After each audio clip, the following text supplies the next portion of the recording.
Hi everybody, this is Dave and Rob minus the Rob part today. We're going to give you a little bit of education on a mower. This time of year, we have a lot of mowers that come in here. We see certain things that we actually can help you as a consumer save a little bit of money. If you come over here, I'm going to introduce you to Justin. Justin, say hi to the camera. Say hi. Say hi, camera. This is Justin.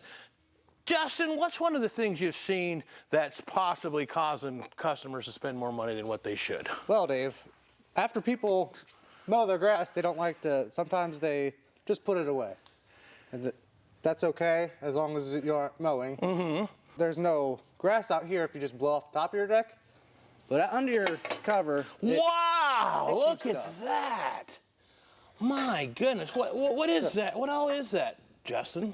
Well, when they're mowing, they don't, if they do blow off their deck, they don't usually take off their covers. Correct. So if you, when you take off, if you take off your covers and you actually blow up under here, it can prevent you from having to buy new bearings or idlers or even your belt. So you're saying if I take the cover off this thing, take a couple extra minutes to spray it off with an air hose if I've got it, or if I've got a handheld leaf blower, I could spray it off. It's going to help save me money on belts, save me money on spindles, save me money on bearings and the pulleys. It's possible help. Absolutely. Well, that's an interesting fact. Thank you, Justin. Appreciate your help today. Well, folks, as you can see, we have another mower here that's used. As you can see, this one here, this is our used mower.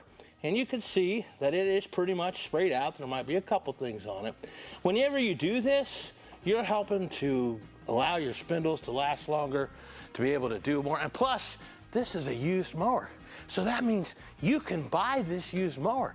Give Rob or I a call. We'll be more than glad to let you know how much it is. And it's a nice little mower. It's been taken care of. So folks, all we're saying is yes, we have a lot of fun with Rob and Dave, but sometimes it's good that we can just save you a little bit of money. So think about that the next time you're getting ready to park your mower into your shed, shop, or garage. Thank you.